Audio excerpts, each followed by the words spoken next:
नमस्कार आप सभी को। मैं क्षमा ओम। जैसा कि हम सभी जानते हैं, अभी श्राद्ध पक्ष चल रहा है। आज का वीडियो आपको इसी बहुमूल्य जानकारी को देने का है। कोशिश करेंगे कि इसी वीडियो में हम आपको सारी जानकारी दे पाएँ, जिससे आपको किसी और वीडियो की तरफ ना भागना पड़े और आपके मन में जो भी प्रश्न है पितृपक्ष को लेकर, उन सभी का निदान कर पाएँ। तो आइए समझते हैं श्राद्ध पक्ष पितृपक्ष क्या है। श्राद्ध पक्ष, जिसे हम पितृपक्ष भी कहते हैं, हिंदू धर्म के सबसे महत्वपूर्ण अनुष्ठानों में से एक है। इसे आत्माओं और पितरों के प्रति सम्मान और श्रद्धा प्रकट करने का समय माना जाता है। यह अनुष्ठान हिंदू पंचांग के अनुसार भाद्रपद महीने की पूर्णिमा से लेकर अश्विन महीने की अमावस्या तक मनाया जाता है।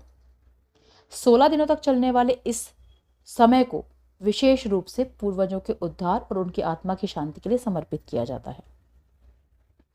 श्राद्ध पक्ष में लोग अपने दिवंगत पूर्वजों के लिए विशेष अनुष्ठान करते हैं, जिसमें तर्पण, पिंडदान, ब्राह्मणों को भोजन दान इत्यादि शामिल है। ये मान्यता है कि श्राद्ध पक्ष में किए जाने वाले कर्मों से पितृ संतुष्ट होते हैं और अपनी संतान को, अपने परिवारजनों को आशीर्वाद देते हैं। ये परंपरा न केवल धार्मिक महत्व रखती है, बल्कि इसके सामाजिक और पारिवारिक मूल्यों का भी गहरा संबंध होता है, गहरा महत्व होता है। जानते हैं श्राद्ध पक्ष का पौराणिक महत्व क्या है। श्राद्ध पक्ष की परंपरा प्राचीन काल से चली आ रही है। इसके कई धार्मिक और पौराणिक संदर्भ भी हैं। महाभारत, रामायण और पुराणों में श्राद्ध कर्म के महत्व का वर्णन मिलता है। ऐसा कहा जाता है कि जब महाभारत के युद्ध में भीष्म पितामह बाणों की शैया पर थे, तब उन्होंने पांडवों को श्राद्ध कर्म की महत्ता बताई थी। ऐसा भी कहा जाता है कि जब कर्ण ने अपना जीवन त्यागा और वे जब स्वर्ग लोग गए, तो उन्हें खाने पीने के लिए केवल सोने चांदी के आभूषण दिए जाते थे। उन्होंने पूछा कि मुझे सोने चांदी के आभूषण क्यों दिए जाते, तो उन्होंने कहा कि आपने यही दान किया है, इसीलिए आपको यही मिल रहा है। आपने अपने पूर्वजों के निमित्त कुछ भी दान धर्म नहीं किया, भोजन का दान नहीं किया। कर्ण को फिर इसी अवधि में, जो श्राद्ध पक्ष की अवधियां होती है, इन्हीं 16 दिनों के लिए धरती पर वापस भेजा गया। फिर कर्ण ने यहाँ आकर दान धर्म किया, भोजन इत्यादि का दान किया, अपने पूर्वजों के निमित्त कुछ कर्म किए। फिर वापस जब वो गए, तब उनको उस अवधि में, जितनी अवधि में वो स्वर्ग में रहे, भोजन की इत्यादि की प्राप्ति होती रही। इस तरीके की कई पौराणिक कथाएं हमारे शास्त्रों में वर्णित हैं। रामायण में भी इसका उल्लेख मिलता है। जब भगवान राम ने लंका से विजय प्राप्त की और समुद्र पार किया, तो उन्होंने अपने पिता दशरथ का श्राद्ध तर्पण किया था। इससे यह स्पष्ट होता है कि श्राद्ध कर्म का धार्मिक और पौराणिक महत्व बहुत ही गहरा और बहुत ही प्राचीन है। अब जानते हैं कि श्राद्ध पक्ष का धार्मिक पक्ष क्या है। श्राद्ध की उत्पत्ति जो है वो एक संस्कृत शब्द से हुई है, जिसका नाम है श्रद्धा। इसका अर्थ है श्रद्धा और विश्वास। ये एक ऐसा अनुष्ठान है जिसमें व्यक्ति अपनी श्रद्धा और विश्वास के साथ अपने पूर्वजों की आत्मा की शांति और उद्धार के लिए विशेष कर्म करता है। हिंदू मान्यता के अनुसार मृत्यु के बाद आत्मा शरीर से निकलकर पितृलोक में जाती है। वहां तर्पण, पिंडदान और श्राद्ध कर्म के माध्यम से पोषण प्राप्त होता है उनको। अब आपके मन में आएगा, लेकिन हम साल भर में तो केवल इन 15 दिनों में करते हैं, बाकी समय में क्या होता है वहां पर? तो वहां के समय में, पितृलोक के समय में और हमारे पृथ्वी के समय में बहुत अंतर होता है। ऐसा भी माना जाता है कि चंद्रमा का जो ऊपर का भाग है, ऊर्ध्व भाग है, वहां से पितृ निवास करते हैं, वहां पर पितृ जाते हैं और वहां से जो किरण है, उस किरण के माध्यम से इन्हीं 15 दिनों में पूर्वज उतर के नीचे आते हैं और हमारे द्वारा किए जाने वाले सभी कर्मों को, सभी भोजन इत्यादि जो भी दान कर रहे हैं, उनको ग्रहण करते हैं। अब श्राद्ध पक्ष मुख्य रूप से 3 प्रकार से किए जाते हैं। पहला होता है पिंडदान, फिर होता है तर्पण और फिर होता है ब्राह्मण भोजन और दान। पिंडदान में चावल, तिल और जौ से बने हुए पिंड, यानी कि छोटे छोटे गोले बनाए जाते हैं, वो अर्पित किए जाते हैं। ऐसा माना जाता है कि हम दिवंगत आत्मा को भोजन देने का कार्य कर रहे हैं। तर्पण का शाब्दिक अर्थ होता है मुक्ति। इसमें जल अर्पित करके पितरों को तृप्ति दी जाती है और ये जल जो हम उनको इस टाइम पीरियड में समर्पित करते हैं, वो अमृत के समान माना जाता है। फिर आता है ब्राह्मण भोजन और दान। श्राद्धों के दौरान हम ब्राह्मणों को भोजन कराते हैं, उनको वस्त्र, धन इत्यादि देते हैं और मानते हैं कि ये सभी हमारे पितरों तक पहुंच रहा है और पितरों की मुक्ति हो रही है। यदि हमारे पितर कहीं फंसे हुए हैं तो हम ब्राह्मण भोजन और दान करके उनको मुक्त कराने का प्रयास करते हैं। इसमें कुछ मंत्रों का, कुछ ब्राह्मणों के द्वारा की जाने वाली क्रियाओं का भी बहुत महत्व होता है। श्राद्ध पक्ष की तिथियों का क्या महत्व है? श्राद्ध पक्ष के 16 दिनों में हर दिन का एक विशेष महत्व होता है और हर दिन एक विशेष प्रकार का श्राद्ध होता है। ये तिथियां व्यक्ति के निधन के दिन और परिवार की स्थिति के अनुसार निर्धारित की जाती हैं। आमतौर पर जिस व्यक्ति की मृत्यु हुई है उसी तिथि को श्राद्ध कर्म किया जाता है। इसके अलावा भी कुछ विशेष श्राद्ध होते हैं, जैसे महालय श्राद्ध। ये श्राद्ध पक्ष का अंतिम दिन होता है। इनमें सभी पितरों का श्राद्ध करने का दिन माना जाता है। अगर आपको कोई पितर याद नहीं है, कोई परिवारजन याद नहीं है, उनकी तिथि याद नहीं है, तो इस दिन सभी का श्राद्ध कर दिया जाता है और पिंडदान कर दिया जाता है। मूल श्राद्ध उन व्यक्तियों के लिए किया जाता है जिनकी व्यक्ति अचानक हुई है, अकाल मृत्यु हुई है। और भी तिथियां, जैसे कि कोई लेडी है जो सुहागन गई हैं, जिनकी मृत्यु सुहागन हुई है, उनका श्राद्ध नवमी को किया जाता है। सन्यासी जो हैं, अगर उनकी मृत्यु होती है तो 12 को उनका श्राद्ध किया जाता है। जो युद्ध में मारे जाते हैं लोग, उनका श्राद्ध किया जाता है चतुर्दशी को। तो इस तरीके से कुछ तिथियां निर्धारित भी हैं। जब हम अपने परिवारजनों का श्राद्ध करते हैं, उनकी तिथियों को नोट डाउन करके कि उनकी मृत्यु कब हुई, किस तिथि को हुई, और वो इस पक्ष में ले लिया जाता है और श्राद्ध कर दिया जाता है। श्राद्ध कर्म की विधि क्या है? श्राद्ध कर्म करना एक अत्यंत पवित्र और नियमबद्ध प्रक्रिया होती है। इसको करने के लिए व्यक्तियों को कुछ नियमों का भी पालन करना पड़ता है, जैसे कि शाकाहारी भोजन, समय का ध्यान कि रात्रि में संध्या के समय कभी भी श्राद्ध कर्म नहीं किए जाते। 12 से लेकर 3 बजे तक श्राद्ध कर्म किए जाते हैं। जो भी दान धर्म, जो भी पूजा पाठ यज्ञ आपको करना है, वो इसी टाइम पीरियड में होने चाहिए।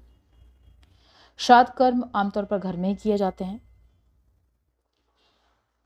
लेकिन कुछ विशेष परिस्थितियों में किसी तीर्थ स्थान पर, किसी पवित्र नदी के किनारे भी किया जाना शुभ माना जाता है।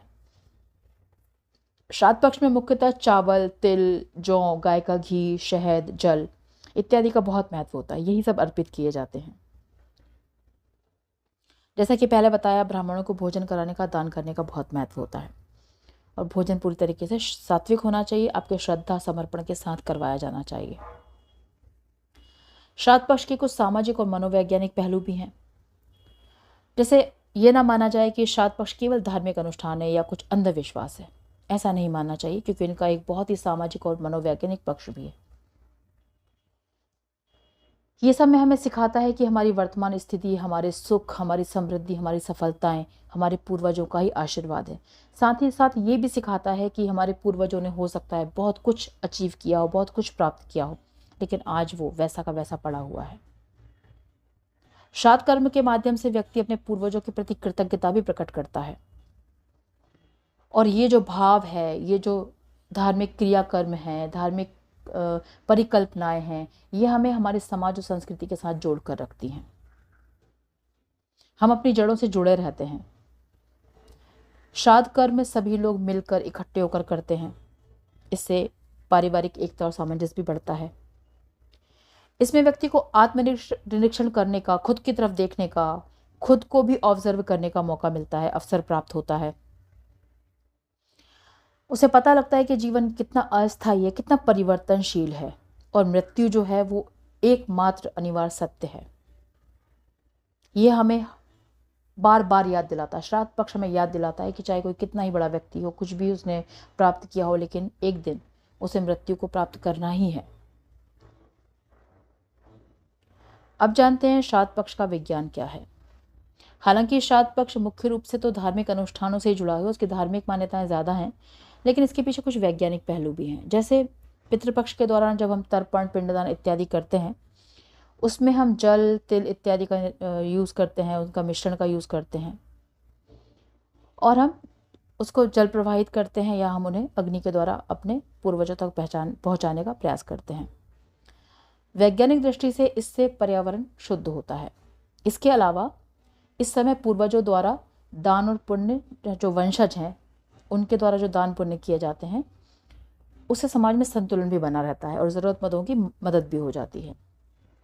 अब इसमें एक और चीज़ है, इसका एक और विज्ञान ये है कि ऐसा माना जाता है कि ये जो टाइम पीरियड है, इसमें जो कौवे हैं उनमें संतानोत्पत्ति बहुतायत होती है। इसी टाइम पीरियड में जो कौवे हैं वो अपने बच्चों को जन्म देते हैं, उनके अंडे ज़्यादा होते हैं। उस समय उन्हें भोजन की बहुत आवश्यकता होती है।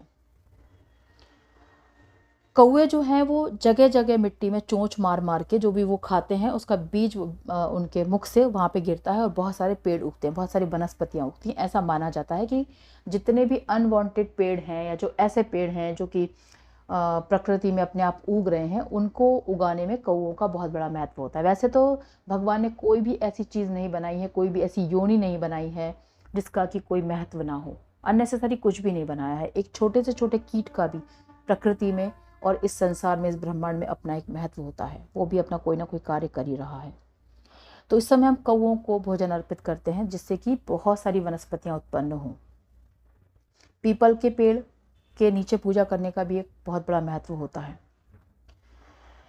इसके अतिरिक्त गाय, कौवा और कुत्ता, इन सब को माना जाता है कि ये यम के बहुत निकट के जानवर हैं, यम के बहुत निकट के पशु हैं। इनसे यम को भी संतुष्टि मिलती है। अब जानते हैं कि श्राद्ध पक्ष जो है, जिनमें हम इतना सब कुछ अपने पूर्वजों के लिए करते हैं, वो करना चाहिए, वो अंधविश्वास है या सिर्फ एक क्रिया है, या इसका कोई वैज्ञानिक महत्व भी है। श्राद्ध पक्ष बहुत ही गहरा, पवित्र धार्मिक अनुष्ठान है। इसके अपने सामाजिक मुद्दे भी हैं, सामाजिक पहलू भी हैं, वैज्ञानिक पहलू भी हैं। वैसे भी जो हिंदू धर्म है वो कहीं से कहीं तक भी अंधविश्वास नहीं है। जब आप उसकी जड़ में जाते हैं, हर एक साइंस, हर एक रिचुअल, हर एक रीति रिवाज के पीछे इतना गहरा साइंस है, क्योंकि वो जो साइंस, वो जो उसका रूट है, वो जड़ जो है, वो हर किसी को समझाना मुमकिन नहीं, पॉसिबल नहीं। इसलिए हमारे पूर्वजों ने, हमारे ऋषि मुनियों ने हमारे संस्कृति को, हमारी सभ्यता को, हमारी सामाजिक प्रथाओं को कुछ इस तरीके से उन्होंने बनाया ताकि हम इनको उत्सवों के माध्यम से, रीति रिवाजों के माध्यम से, परंपराओं के माध्यम से फॉलो करते जाएं। श्राद्ध पक्ष में व्यक्ति अपने पूर्वजों की आत्मा की शांति के लिए सारी क्रियाएं करता है, दान पुण्य करता है, कृतज्ञता बताता है, कृतज्ञता प्रकट करता है। तो इससे हमारे धर्म की जो आस्था है वो बढ़ती है। साथ ही साथ मानवता, परिवार के प्रति प्रेम, समाज के प्रति प्रेम, सम्मान, इन सब की भावनाओं में भी वृद्धि होती है। ये जो समय है ये हमें याद दिलाता है कि जीवन जो है वो बहुत ही अनिश्चित है। साथ ही साथ हमारे पितरों का आशीर्वाद बहुत ही आवश्यक है और खुद के ऊपर भी हम अवलोकन कर पाते हैं, खुद का ऑब्जर्वेशन कर पाते हैं। इसलिए ये जो पक्ष है, ये जो दिन है, ये जो तिथियां हैं, ये बहुत महत्वपूर्ण है, इन्हें अनदेखा ना करें।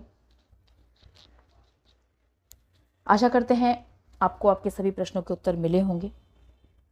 साथ ही साथ ये भी कहा जाता है कि गीता जी के कुछ अध्याय, जिनमें कि 7वां अध्याय, 15वां अध्याय बहुत महत्वपूर्ण है। अगर हम इनका पाठ अपने पितरों के निमित्त करते हैं तो पितरों को बहुत शांति मिलती है।